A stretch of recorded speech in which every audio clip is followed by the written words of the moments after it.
stay where you are. Do not break the stillness of this moment, for this is a time of mystery, a time when imagination is free and moves forward swiftly, silently. This is the Haunting Hour.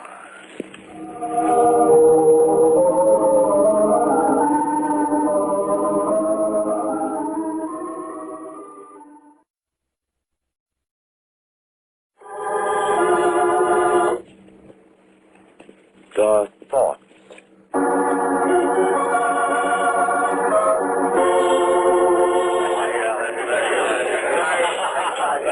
Ladies and gentlemen, for your pleasure and amazement, the 78 Club presents the great Marlowe, the mental marvel.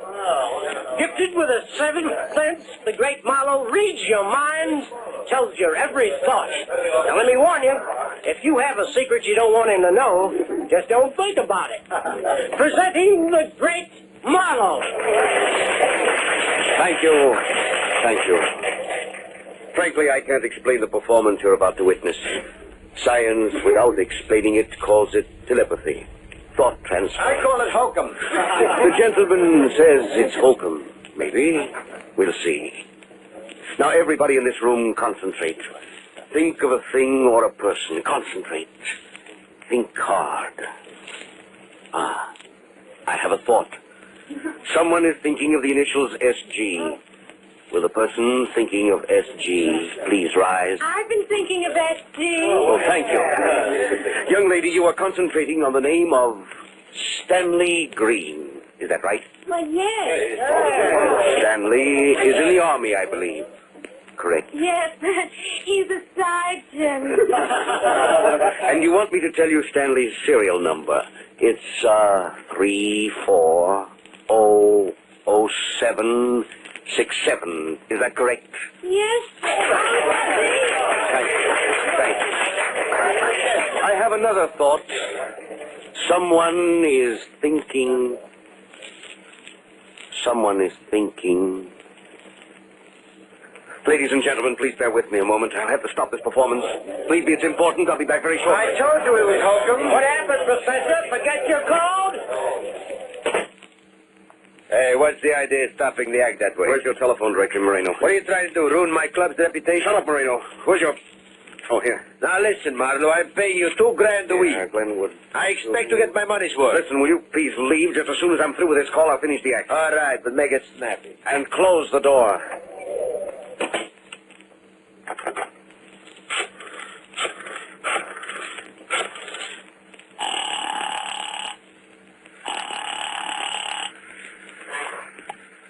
Hello? I should like to speak to Helen Thornton. Well, this is Mrs. Thornton. Helen Thornton? Yes. Who's this? My name is Marlowe. I'm a telepathist performing at the 78 Club. A few moments ago, during my act, I received a thought that is vital to you. Are you alone? Yes. Do as I say, please. Lock all your windows and doors. Allow no one in under any circumstances This is someone's idea of a practical joke. No, Mrs. Thornton. This is no joke. Someone here in this nightclub is planning to kill you.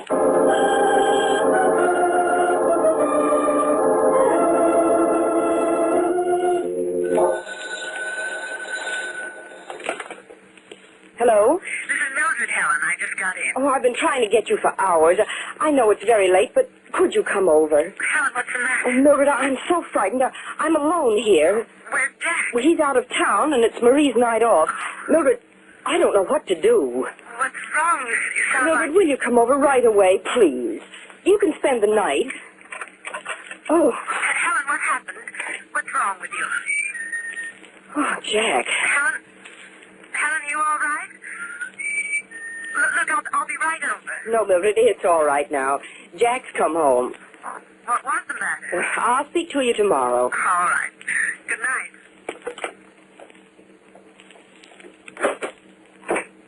Oh, Jack. Oh, what's the matter? What happened, darling? Helen. Helen, for pity's sake, what is it? Pull yourself together, darling. Here, come on over here. Oh. Yeah, that's better. Now, what is it, Oh, darling? Jack, I'm so glad you're home. It's been awful. I didn't expect you, and when I heard the door... Well, I finished my business in New York sooner than I'd planned. I would have wired, but I thought I'd surprise you. I met Fred Hamilton on the train coming home. Remember the buyer from St. Louis? He stopped off for a drink downtown. And, Jack, you should have called me. as a matter of fact, I did try to phone you around 11. I tried to get you just as we were leaving the 78 Club. The 78 Club? You were there? You... Well, what is it, darling? Well, nothing. I'm all right now. Well, something is wrong, Helen. What is it? I guess I was just frightened being alone. Well, you've been alone before many times. Yes, but that call... What call? Well, the police. They called. Oh? There was a robbery in the neighborhood. Oh, so that's it. That's why the door was double locked. Well, darling, there's nothing to worry about now. I'm here, right? Yes, Jack. You're here. There, that's better. Good night's sleep, and you'll be as good as new. Yes, Jack. Now, you lie there and relax, darling. I'll go to the kitchen and make you a cup of warm milk. Thanks, Jack.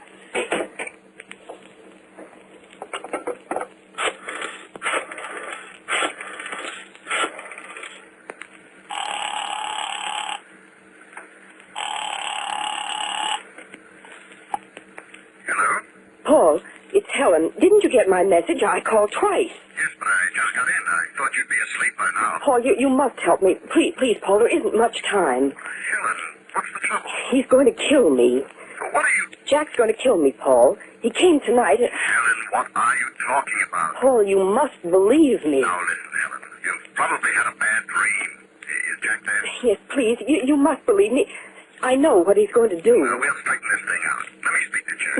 No, you mustn't. Please, listen to me. He's coming now. You'll never see me again, alive. Goodbye, Paul.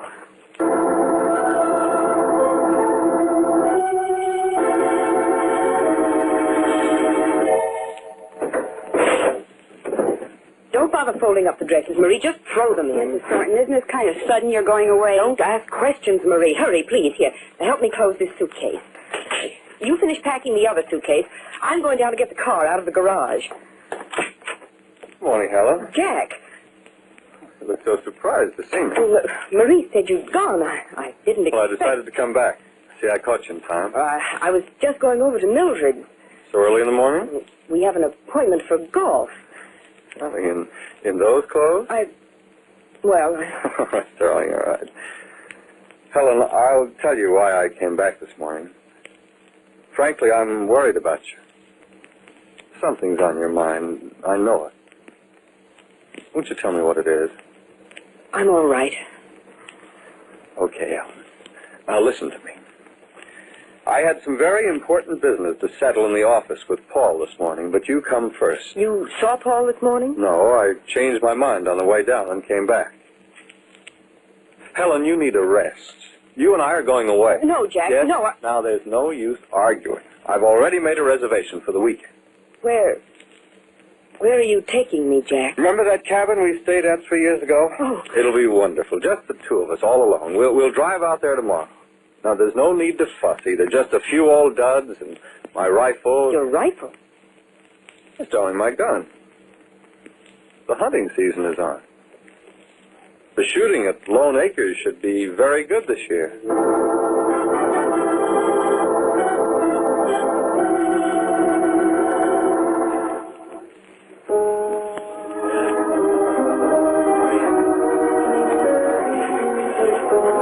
Now, Helen, what's this all about? Paul, I had to see you. Yeah, but why here at Luigi's all the way across town? It's safer here. What's gotten into you? Jack's going to kill me. Helen. He is, Paul. Oh, don't be ridiculous, Helen. Why, that's what you told me over the phone last night. He's changed his plan. Oh, I see. And why, Mrs. Thornton, is your husband going to kill you? Because he's jealous of you. Jealous? Jack jealous of me? He knows what we once meant to each other before I married him. Well, of course he does. So what? Why, his winning you is a standard joke between Jack and me. Rivals in love, partners in business, and all that stuff. Come on, snap out of it. I think I'd better talk to Jack about you. No, Paul, you mustn't. Promise me you won't. Oh, all right, Helen, if you say so. Jack's taking me to Lone Acres tomorrow for a rest, he said. Good. It's just what you need, Helen. I'll never come back alive.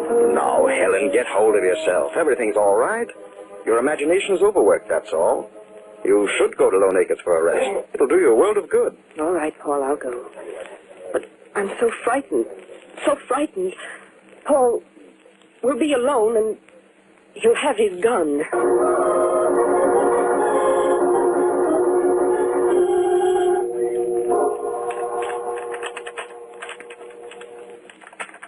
You know, Helen, sometimes I think I love this gun more than I do you. There, it's okay now. Clean as a whistle and fit for the work at hand. Say, look, the fog's lifting. You can see clear across the valley. No, we'll get in some hunting today after all. Helen, what's the matter? You haven't said a word since breakfast. I'm all right. I've been wanting to finish this story. The Golden Goblet Murders. You know, detective stories hand me a laugh. Now, if I were planning a murder, I'd use a gun, like this Springfield. Just say, for instance, I wanted to kill... Well, say I wanted to kill... Me? All right. Say I wanted to kill you. Now, let's see. We have to have a motive, don't we? Well, I'd have it. Motive? Jealousy. Jealousy? Yes, I'm jealous of Paul Allen. That's it. I'm jealous of Paul. I don't want to talk about it. Oh, come on, darling. Be a sport. Our murder plot is just beginning to get interesting. Now, let's see. We need a locale. Well, Lone Acres, right here. What a perfect setting for a perfect murder. And now for the time. Yes, Jack. When are you going to kill me? Well, I shouldn't really tell you when I plan to kill you, but I'll give you a break. This afternoon. How's that? We'll be out in the woods hunting. No one will be too near. No one to see what happens. The hunting season, a gunshot, you're dead. A regrettable accident. And there's our perfect murder.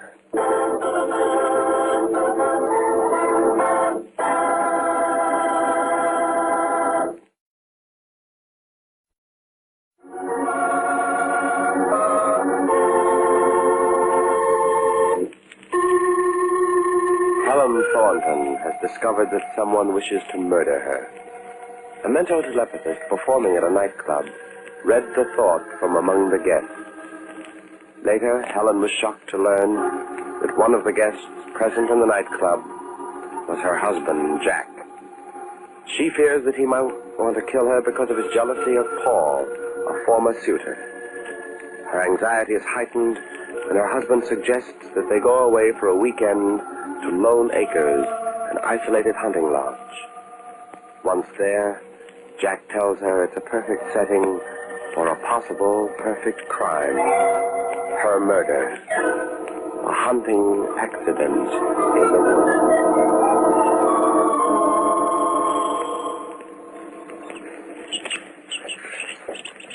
Oh, Helen.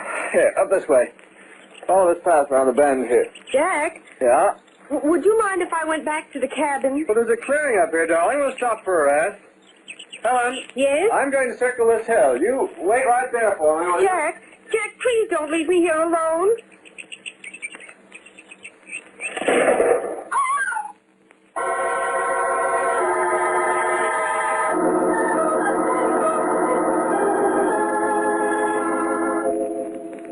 A regrettable accident, Mr. Thornton. But, Doctor, I don't understand how it happened. No, Mr. Thornton, it's really nothing serious. Just a shoulder flesh wound. Your wife's perfectly all right. Well, when may I see her? Right now, we'll go in right now. Thank you. She's asleep. Go ahead, wake her up. She'll feel better knowing you're here. Helen. Helen, darling. Huh? It's me, Helen. Jack. Mrs. Thornton, it's your husband. Doctor, Get him out of here. He's going to kill me. Please, Doctor, you must save me. Mr. Thornton, perhaps you'd better leave the room for a while. All right, Doctor. I'll wait outside. Doctor, please don't let him in here again. You must believe me. He's planning to kill me. Mrs. Thornton, what happened was an accident. Well, that's what he wants you to think. He planned it that way, but it wasn't an accident. Now, Mrs. Thornton, it's perfectly natural in a case like this that you should imagine strange things. Doctor, you think I'm crazy, don't you? I'm not. I know what I'm saying. You yourself took the bullet out of my shoulder. Doesn't that prove to you that my husband shot me? On the contrary, Mrs. Thornton.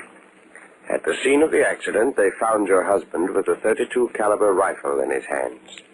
The bullet I removed from your shoulder was a .45 caliber pistol cartridge.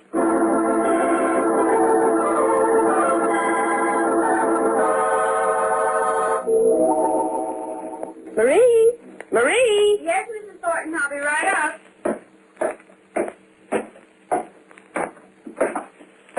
I was just cleaning up the cellar, ma'am.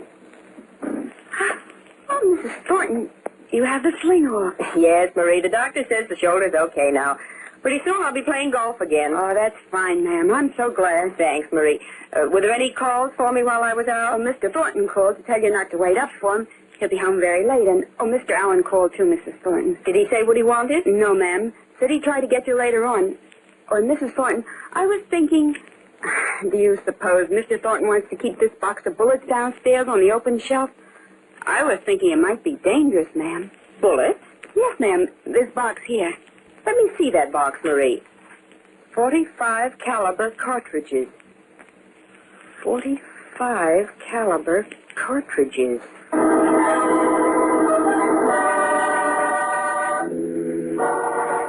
At the scene of the accident, they found your husband with a .32 caliber rifle in his hands. The bullet I removed from your shoulder was a .45 caliber pistol cartridge.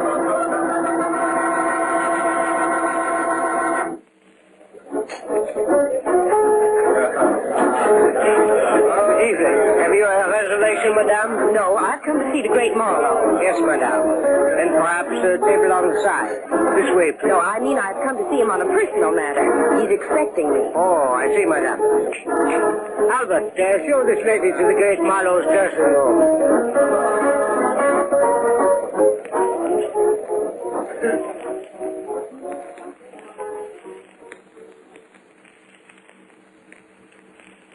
And when the doctor told me about the bullet he removed from my shoulder, I thought it was all a terrible mistake. I was even too ashamed to explain to Jack why I'd acted the way I did. But now, Mr. Marlowe, I'm sure that what you told me over the phone that night is true. Someone is really planning to kill me. Are you My sure? husband. Husband. Are you sure the doctor said it was a .45 caliber cartridge? Yes, a .45 caliber cartridge, just like these that Marie found in the basement. Does your husband have a pistol? Well, I think so. He keeps his guns locked in a case. He has the only key. Mr. Marlowe, he tried once and failed. He'll try again. You must help me. All right, Mrs. Thornton, I'll do all I can. Where is your husband now? Well, he's out on business. He'll be home late. Then we'll have to work fast. Now, let me see. I go on again at 9 o'clock. I want you to go home immediately and find some way of opening the case in which your husband keeps his guns. I'll call you just as soon as my act is over.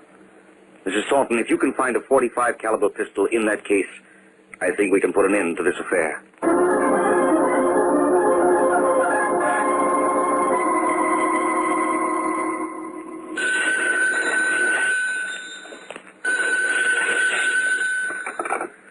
Hello? Mrs. Marlowe. I opened the case. There was no pistol. Mrs. Thornton. I searched all through the house, and I can't find it anywhere. He must have it with him. Mrs. Thornton. What shall I do? I can't stay here tonight. He'll kill me. Mrs. Thornton, listen to me, please. You must come down here immediately.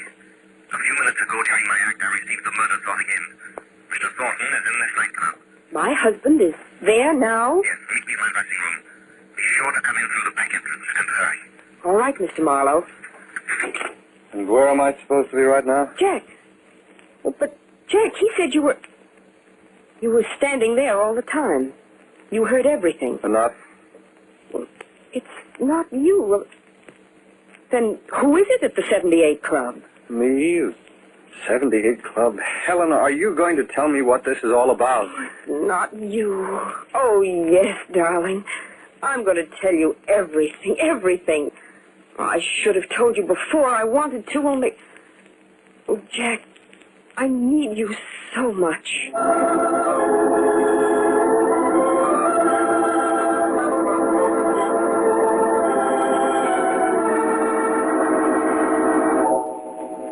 Now, look here, Marlowe. I want to get to the bottom of this. But Mrs. Thornton and I have told you everything. Yes, well, then explain to me why at the very moment I was standing in my own home listening to my wife talk to you on the phone, you were telling Mrs. Thornton that I was sitting in this nightclub planning to kill her. Oh, don't you see, Helen, this man's a cheap trickster. Why, he's never even seen me before. Why didn't you come to me when this all started, darling? Jack, I was afraid. Because she thought you were the one, and so did I. That's why I assumed it was you sitting out there. Of course, I never saw you before you entered my dressing room a few minutes ago. You see, Mr. Thornton, I have a telepathic mind, not a magic eye. I know what your wife and I have told you is hard to believe. I don't know what your game is, Marlowe. But I'll find out soon enough. Come on, Helen, we're going to police headquarters. That won't be necessary, Mr. Thornton. The police know about this. I told them. What? The police are here now in this nightclub. Mr. Thornton, whether you believe it or not, your wife's life is in jeopardy. Someone in this club now is planning to kill her. Perhaps this will convince you. You own a .45 caliber pistol with a serial number 75682. What? Yes, that's right. That's the pistol I reported as missing. Yes, I know. The police told me tonight. Jack, why didn't you tell me? Well, darling, you've been so upset lately, I didn't want to cause you any more anxiety. That pistol is, in all likelihood, the same weapon that was used up at Lone Acres in an attempt on your wife's life. Mr. Thornton, that pistol was brought to this club tonight by the person who is planning to kill your wife. The police found it concealed in an overcoat in the hat check room. Whoever claims that coat is Mrs. Thornton's intended murderer. Oh, why should anyone want to kill her? Who can it be? We'll soon find out. Mr. Thornton, do you recall the night you were in this club, the night I first received the murder thought? Yes. That night, did you see anybody here, or were you with anyone who knows both you and Mrs. Thornton very well? Well, let me see. Well, yes. No, it couldn't be. Pardon me, please. There we got him, Mr. Marlowe. Here he is. Will you bring him in, Inspector? All right, you this way. Come on. Mrs. Thornton, your intended murderer. Oh, That's right. He was with me here the night you received the murder thought. it was Paul all the time. Yeah. And it almost worked, yes.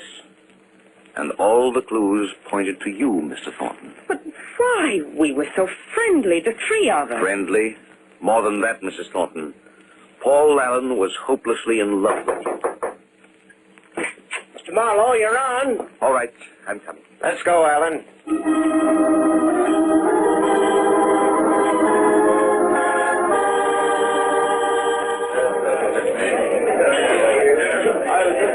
Now, ladies and gentlemen, the 78 Club presents the great Marlowe, the mental marvel. He'll read your mind and tell your every thought.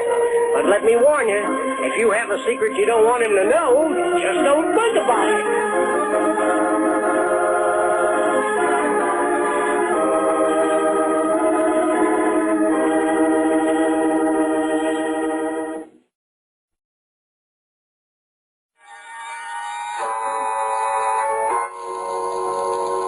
From shadows and stillness, mystery weaves a spell of strangest fascination, charging the mind with doubt and fear. For mystery is a strange companion, a living memory. In the haunting hour.